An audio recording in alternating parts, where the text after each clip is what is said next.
좋은 날입니다. 오늘은 요한복음 5장 17절부터 47절까지 해서 예수님이 고발당하신 이유라는 제목으로 말씀을 전하기 원합니다. 예수님이 고발당하신 이유뿐만 아니라 세상이 교회를 고발하는 이유, 세상이 성도를 고발하는 이유, 이렇게 제목을 잡아도 되리라고 저는 생각합니다. 오늘 본문의 내용은 예수님께서 자기를 고발하는 유대인들에게 증언하신 내용을 말해주고 있습니다. 앞에서도 계속 말씀드린 것처럼 요한복음은 예수가 누구신가 하는 것을 우리에게 알려주기 위해서 쓰인 책이라고 말할 수가 있습니다. 혹은 예수를 믿어야 하는 이유가 무엇인가 하는 것을 우리에게 계속 논리적으로 또 사건을 통해서 설명해 주고 있는 것이 요한복음입니다. 그래서 지금까지 세 가지의 표적을 통해서 예수님이 누구신가를 보여주었습니다. 특별히 예수님은 질병으로 인해서 절망에 빠져 있는 38년 된 병자를 고쳐주신 사건을 통하여서 참 안식을 이 병자에게 주시기 위해서 오신 분이라는 것. 절망에서는 안식이 있을 수가 없죠. 그래서 이 사건은 안식일에 일어났다고 했습니다. 제가 이 말을 강조하는 이유는 요한복음을 여러분이 읽어보시면 예수님은 유대인의 7대 절기를 따라 늘 삶을 살아가셨다는 것을 볼 수가 있습니다. 유대인들에게 중요한 7개의 절기가 있는데 봄절기 3개, 유월절, 무교절, 초실절, 그 다음 7주가 지나고 나서 50일째 오는 오순절, 그 다음 가을이 되어서 오는 가을절기 3가지, 나팔절, 대속죄일, 그리고 초막절이 있습니다. 근데 이 모든 절기의 가장 기초가 되는 절기가 매주 안식일입니다. 금요일 저녁 해질 때부터 토요일 저녁 해질 때까지 오는 이 안식일입니다. 그래서 참으로 재미있는 것은 예수님이 누군가 하는 것을 우리에게 보여주기 위해서 지금 이제 5장부터 넘어가 보면 5장, 6장, 7장, 8장, 9장, 10장 뭐 한 요 정도까지만 한번 살펴보면 절기를 따라서 순서적으로 기록한 것을 볼 수가 있습니다. 재미있는 관찰입니다. 오늘 5장 앞부분에서 38년 된 안진뱅이 병자를 고쳐주신 사건이 일어난 날이 안식일이었습니다. 참 안식을 주러 오신 예수님에 대한 이야기였습니다. 6장은 6월절에 일어난 이야기를 다루고 있고 7장, 8장, 9장은 가장 큰 절기인 초막절에 일어난 사건을 다루고 있고 10장에서는 수전절, 소위 말해서 하누카라고 하는 성경에는 없는 절기이지만 유대인들이 전통적으로 지켜온 절기, 이것을 또 예수님께서 그 날을 상징해서 또 말씀하신 걸 볼 수가 있습니다. 어쩌면 9장도 10장과 연결해서 볼 수가 있습니다. 여기에 구체적으로 절기는 무엇을 위한 것이다, 뭐 절기에 대한 설명 전혀 없습니다. 단지 일부러 절기에 대한 이야기를 툭툭툭툭 순차적으로 넣어 놓으시는 걸 보게 될 때 예수님은 절기를 완성하기 위해서 오신 분이라는 걸 알 수가 있습니다. 오늘 바로 지난 시간에 1장부터 16장까지 보았지만은 이 부분은 안식일에 절망에 빠진 한 병자를 치유하신 사건을 보았는데 쉽게 이야기해서 예수님은 참 안식을 우리에게 주기 위해서 오신 분이시다. 그분이 바로 안식일의 주인이 되시는 분이다 하는 것을 우리에게 사건을 통해서 설명해 주고 있는 거예요. 굉장히 중요한 부분입니다. 혹시 절기에 관한 것을 여러분이 알기를 원하신다면 절기는 예언적 하나님의 축제이다. 하나님의 구속의 시간표를 예언적으로 미리 보여준 것이요, 절기는 예수님에 대한 예언의 성취다 하는 관점에서 제가 절기 시리즈 설교를 아마 다 합하면 약 30편 이상 되는 설교를 올려놓은 것이 있습니다. 유튜브에서 찾아보시면 됩니다. 자, 오늘 이제 5장에서 안식일을 시두로 해서 예수님이 내가 참 안식일의 주인으로 오셨다는 사실과 내가 아버지의 일을 행하러 왔다는 것과 또 안식일을 범하면서까지 병자를 치유하신 이 사건을 우리에게 말씀하자마자 유대인들의 고발이 시작되어집니다. 저는 고발이라는 말을 썼습니다. 왜냐하면 오늘 본문에서 보고 있는 17절부터 47절까지의 말씀은 법정 재판에서 일어나는 일을 마치 설명해 주는 것 같습니다. 제가 법과대학을 나와서 그런 것이 아니라 오늘 성경 본문에 읽어보면 놀랍게 예수님은 랍비들의 전통을 따라서 유대인의 법정에서 두세 정인이 없이는 결코 재판할 수 없는 상황 속에서 자기가 누구인지 자기 증언을 하시고 또 증인을 세우는 걸 볼 수가 있습니다. 몇 명의 증인 세우는 줄 아십니까? 자기 자신의 변론을 하고 난 다음에 변론은 17절부터 30절까지 이루어지고 31절부터 47절까지에서는 증인을 내세우십니다. 어떤 증인인지 아십니까? 세례 요한은 나에 대해서 증언한다. 성부 하나님도 나에 대해서 증언한다. 내가 너희들 앞에 행한 이 모든 표적들이, 이 사역들이, 내 말이 또 나에 대해서 증언한다. 뭐 표적이 나를 증언한다 말할 수 있겠죠. 뿐만 아니라 너희가 성경을 읽고 영생을 얻기 위해서 성경을 상고하지만 이 성경이 나에 대해서 증언하는 것이다. 마지막으로 모세도 나에 대해서 증언하고 있다. 그런데 너희들은 나에게 오기를 원치 않는다면서 역고발을 합니다.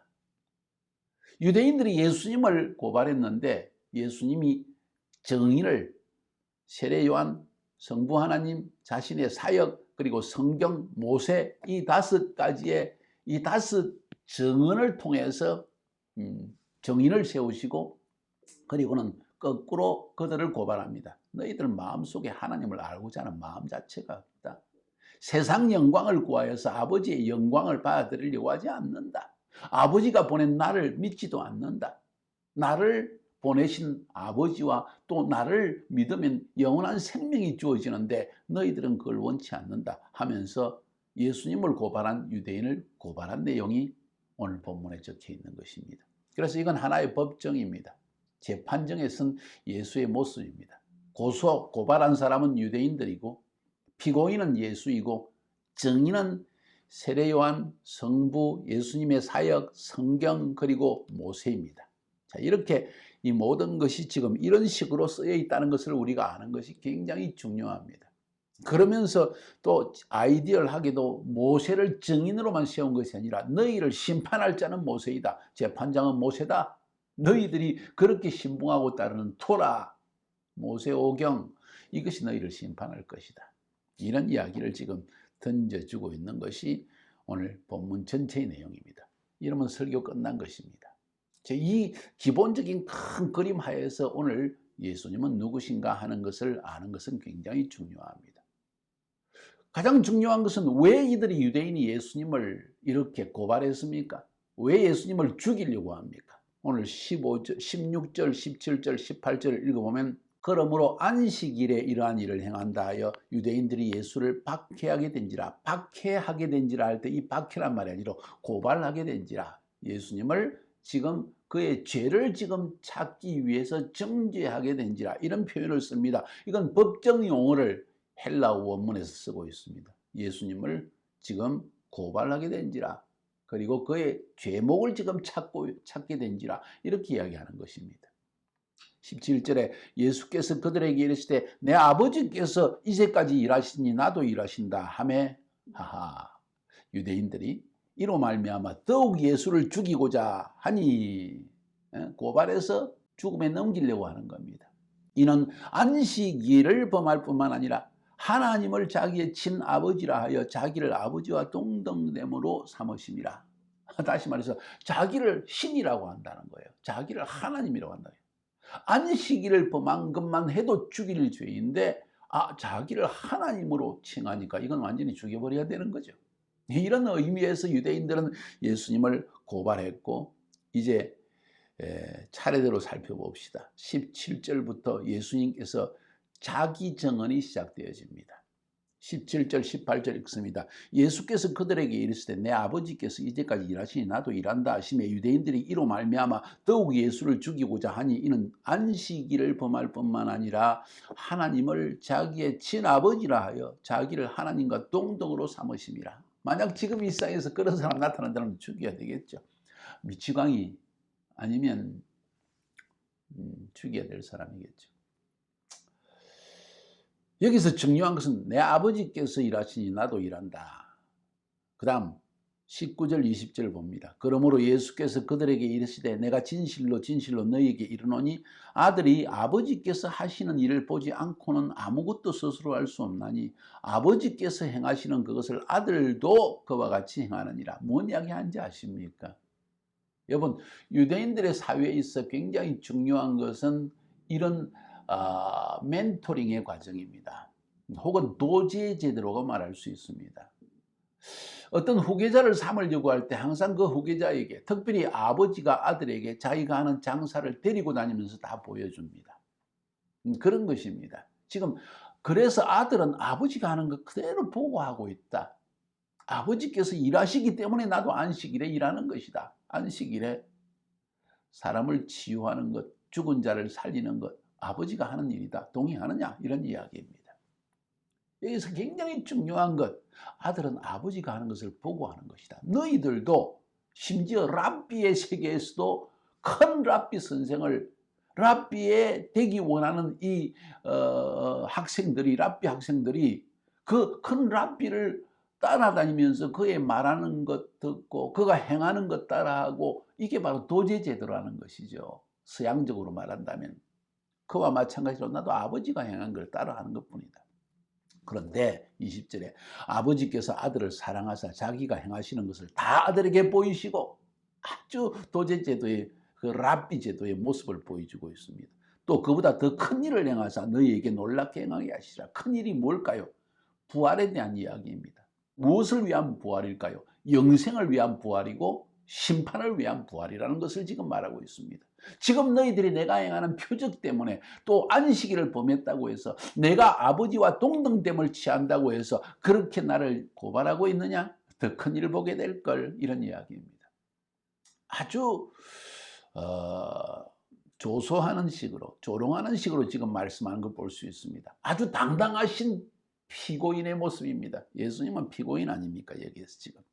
자, 보십시오. 제가 말씀드린 것처럼 예수님이 보여주고자 하는 큰 일, 더 큰 일을 하나님이 보여주는데, 그는 부활과 심판에 대한 이야기다. 21절부터 25절 읽습니다. 아버지께서 죽은 자들을 일으켜 살리신 같이 아들도 자기를 원하는 자를 살리시느니라.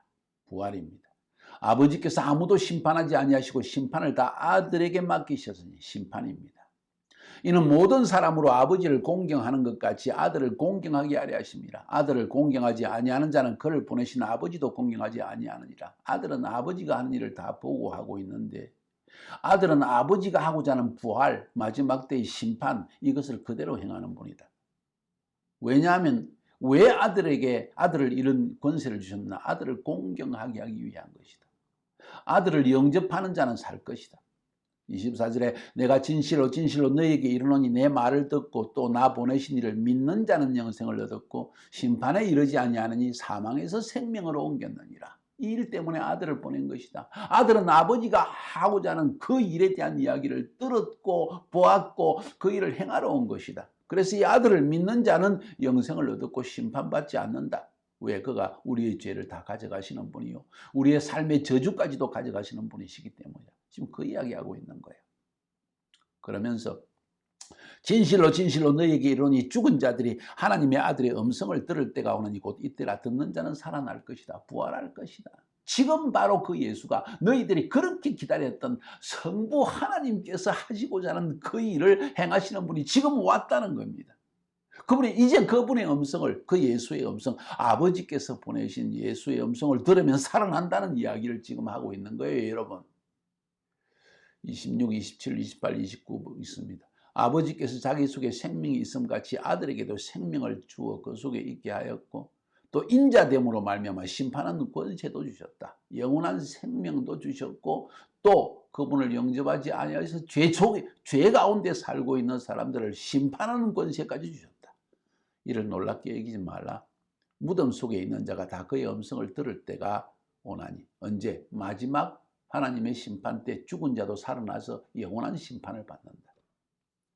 선한 일을 행한 자는 생명의 부활로, 악한 일을 행한 자는 심판의 부활로 나오리라. 부활하긴 하는데 그냥 모든 사람이 부활해서 영원한 생명에 들어가는 것이 아니라 어떤 사람은 영원한 심판을 받기 위해서 부활하고 어떤 사람은 영원한 생명에 들어가기 위해서 부활하는 것이다. 선택은 여러분에게 달려있다. 너에게 달려있다. 그리고 그 선택은 지금 이 땅에 사는 동안 주어지는 것이다. 30절에 내가 아무것도 스스로 할 수 없노라. 듣는 대로 심판하느니 이는 나의 뜻대로 하려 하지 않고 나를 보내신 이의 뜻대로 하려 함으로 내 심판은 의로우니라. 내 마음대로 하는 거 아니다. 아버지께서 보여주신 대로, 큰 랍비가 보여준 대로 작은 랍비가 따라하는 것처럼 아버지가 보여주신 대로 지금 아들은 따라하는 것이다. 그분이 심판을 이미 행하고 계시는 것이다. 앞으로 마지막 심판이 올 것이다. 지금 그 이야기를 하고 있는 것입니다. 예수님은 자기 증언을 하시는 것입니다. 나는 이 세상에 심판을 위해서 온 것이다. 그 심판 전에 너희들로 하여금 영생이냐 영원한 죽음이냐 이 두 가지의 일을 너희들이 결정할 수 있도록 나를 인해서 생명을 얻게 하기 위해서 이 땅에 온 것이다. 아버지께서 그 일을 나에게 보여주셨고 나는 그것을 행하기 위해 순종하여 이 땅에 왔다 하고 예수님은 자기 증언을 하시는 것입니다. 그들은 예수님을 고발했고 예수님은 자기 증언을 지금 하고 계시는 것입니다. 이해가 되어지시죠? 자, 이제 31절부터 넘어가면 예수님께서 자기 변론을 했으니까 법정에서 자기 변론을 하고 난 다음에 정의를 세우십니다. 그 정의는 5가지입니다. 세례 요한 첫 번째, 두 번째 자신이 행하신 사역, 그것이 자기의 증거가 되어집니다. 그 다음 세 번째 성부 하나님이 나를 증언한다. 네 번째 성경이 나를 증언한다. 너희들이 읽고 있는 성경, 다시 말해서 모세오경이라고 말할 수 있습니다. 그것이 나를 증언하는 것이다. 마지막으로 모세가 나를 증언하고 있다. 이 모세가 나를 증언할 뿐만 아니라 너희를 심판할 것이다 하고 역고발, 거꾸로 예수님께서 자기를 고발한 유대인들을 다시 고발하고 있는 것입니다. 그것이 31절부터 47절까지 적혀져 있습니다. 자, 31절부터 35절을 볼까요? 내가 만일 나를 위해 증언하면 내 증언은 참되지 아니하다. 그래서 내가 증인을 세우겠다. 내 증언만 듣지 말고 내 변론만 듣지 말고 이제 다른 증언들을 너희들이 지금 듣게 될 것이다. 나를 위하여 증언하시는 이가 따로 있으니 나를 위하여 증언하시는 그 증언이 참인 줄 아노라. 너희가 요한에게 사람을 보내며 요한이 진리에 대해서 증언하였느니라. 그러나 나는 사람에게서 증언을 취하지 아니하노라. 다만 이 말을 하는 것은 너희로 구원을 받게 하려 함이라. 요한은 켜서 비추이는 등불이라. 너희가 한때 그 빛에 즐거이 있기를 원하였거니와. 나는 사람의 증언이 필요하지 않다. 그래서 세례 요한의 증언도 사실 필요하지 않지만은 그는 나에 대해서 증거를 했지 않느냐. 요한은 등불과 같이 하나님께 나아가는 그 길을 보여준 사람이었다. 너희들이 한때는 그 빛을 즐거워해서 오기도 했지 않느냐. 36절에 내게는 요한의 증거보다 더 큰 증거가 있으니 아버지께서 내게 주사 이루게 하시는 역사, 곧 내가 하는 그 역사가 아버지께서 나를 보내신 것을 나를 위하여 증언하는 것이다. 다시 말해서 내가 행한 모든 일들이 증언이다. 내가 하는 일을 봐라. 그러면 내가 하나님이 아버지가 보내신 것을 알 수 있지 않느냐 하고 사역을 통한 내가 하는 일이 나를 증거한다. 37절 38절에서는 또한 나를 보내신 아버지께서 나를 친히 나를 위하여 증언하셨느니라. 너희는 아무 때에도 그 음성을 듣지 못하고 그 형상을 보지 못하였으며 그 말씀이 너희 속에 거하지 아니하니 이는 그가 보내신 이를 믿지 아니함이라. 다시 말해서 아버지께서 성부께서도 나를 증언하고 있는데 너희들은 지금 믿지 않는 것이 문제이다. 아버지의 말씀까지 보냈는데 모세를 통해서 말씀하신 토라, 모세 오경이 있는데도 너희들은 도저히 나를 믿으려고 하지 않는다. 오늘날로 말하면 성경 66권이 있어서 그 성경 66권은 예수에 대해서 증언하는 책인데 너희들이 그 책에 대한 이야기를 서재에 꽂아놓고 수많은 교회에서 나에 대한 증언을 하고 있는데도 너희들은 내 말을 듣지 않는다. 지금 우리를 고발하는 겁니다.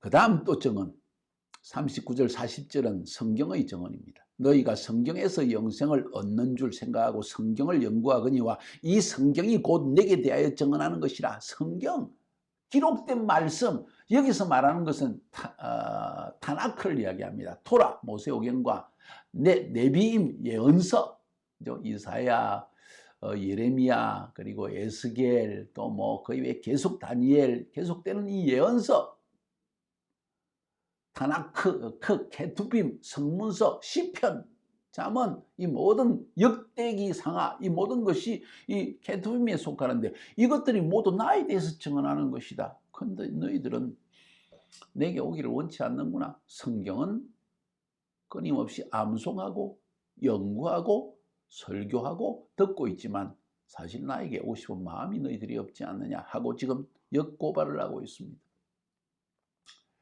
그러면서 마지막 41절부터 47절까지에서는 이제 완전한 역고발, 다시 그들을 고발합니다.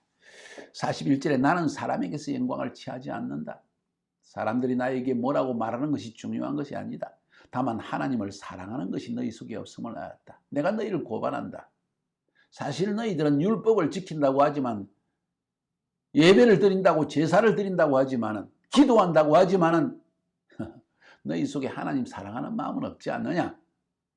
하나님 사랑하는 마음이 진정한 하나님께 순종을 가져오고 예배를 진실되게 만들고 기도를 하나님 앞에 바르게 하게 하고 그런 것이라는 거죠. 나는 내 아버지의 이름으로 왔으면 너희가 영접하지 아니하나 만일 다른 사람이 자기 이름으로 오면 영접할 것이다. 왜냐하면 너희가 서로 영광을 취하고 유일하신 아버지께로부터 오는 영광을 구하지 아니하니 어찌 나를 믿을 수 있겠느냐. 너희들이 구하는 것은 아버지께로부터 오는 영광, 참 진리, 참 빛, 참 안식, 참 예배, 이것을 구하는 게 아니라 세상의 영광을 구하지 않느냐. 나를 얼마나 인정해 주는가. 율법을 지키는 것도, 회당에 서서 기도하는 것도, 길거리에 서서 큰 소리로 기도하는 것도, 기도문을 외우는 것도, 대표 기도를 하는 것도 전부 사람의 영광을 구하기 위한 게 아니냐. 난 너희들을 지금 고발하고 있다. 주님 말씀하시는 거예요. 세상적 영광을 구하고 있다. 45, 46, 47절 마지막, 내가 너희를 아버지께 고발할까 생각하지 말라. 너희를 고발하는 이가 있으니 곧 너희가 바라는 모세니라. 모세를 믿었더라면 또 나를 믿었으리라. 이는 그가 내게 대하여 기록하였습니다. 모세가 나를 위해서 기록했다. 모세도 나의 증인이다. 그런데 너희들은 그 모세의 말도 믿지 않으니까, 그러나 그의 글도 믿지 않거든 어찌 내 말을 믿겠느냐? 모세의 말, 너희들이 지금 유대교에서 그 당시에 종교에서 토라를 가장 기본으로 생각하고 모세를 위대한 선지자로 인정하면서도 그가 말하는 것도 믿지 않는데 어떻게 내 말을 믿겠느냐 하고 지금 책망하면서 역고발을 하고 있는 것입니다. 대단하죠? 담대하죠? 진리를 깨달은 사람의 모습입니다. 여러분은 이 진리 대신 예수님을 영접했습니까? 오늘 이 본문에서 말하고 있는 예수님이 누구신가 하는 것을 여러분 잘 알았냐는 이야기입니다. 잠깐. 결론적으로 굉장히 중요한 이야기가 있습니다. 그것은 세상은, 그 당시의 세상은, 그 당시의 종교인 유대교는, 그 당시의 유대인들은, 하나님의 백성은 예수님을 고발했다는 거예요. 예수님을 핍박했습니다. 그와 마찬가지로 마지막 때가 되면 당신도 세상 법정에서 이런 서게 되는 일이 일어날지 모릅니다. 교회를 세상은 고발하고 있습니다. 성도를 고발하고 있습니다. 자, 그때 우리는 예수님처럼 담대하게 떳떳하게 이렇게 증언할 수 있을 것인가? 내가 하는 일을 봐라. 내가 무엇을 잘못했는지 나에게 한번 지적해 보아라. 하나님께서 나를 보내셔서 나는 이 일을 행하고 있다. 내 주위에 있는 사람들의 이야기를 들어보라. 나는 예수 믿어서 이런 선한 일을 했고 내 가정이 평안해졌고 나로 인해서 수많은 사람이 삶이 변화되어졌다. 무엇 때문에 나를 고발하느냐? 너희들이 진리를 찾는다고 하면서도 오히려 나를 고발하지 않느냐? 자, 이런 이야기입니다. 요한복음 15장 19절 20절에 매우 중요한 결론적 이야기, 예수님께서 말씀하신 겁니다. 너희가 세상에 속하였으면 세상이 자기의 것을 사랑할 것이나 너희는 세상에 속한 자가 아니요 도리어 내가 너희를 세상에서 택하였기 때문에 세상이 너희를 미워하느니라. 내가 너희에게 종이 주인보다 더 크지 못하다 한 말을 기억하라. 사람들이 나를 박해하였은즉 너희도 박해할 것이요 내 말을 지켰은즉 너희 말도 지킬 것이라. 반드시 믿는 자에게 박해가 있다는 것입니다. 우리를 고발할 것이라는 거예요. 세상은 교회를 고발합니다. 성도를 고발할 것입니다. 이때 우리는 참된 예수님의 증언을 할 수 있는 그런 삶을 살고 있느냐, 매우 중요한 이야기일 것이라 생각합니다. 제목을 오늘 뭐라고 삼았죠? 다시 한번 돌아가 봅시다. 오늘 제목은 예수님이 고발당하신 이유입니다. 그리고 예수님의 떳떳한 증언입니다. 우리를 고발할 때가 올 것입니다. 예수를, 교회를 고발할 때가 올 것입니다. 예수 믿는 성도들을 고발할 것입니다. 기독교에 대한 공격도 주어질 것입니다. 그때 우리는 예수님처럼 떳떳하게 증언할 수 있을 것인가?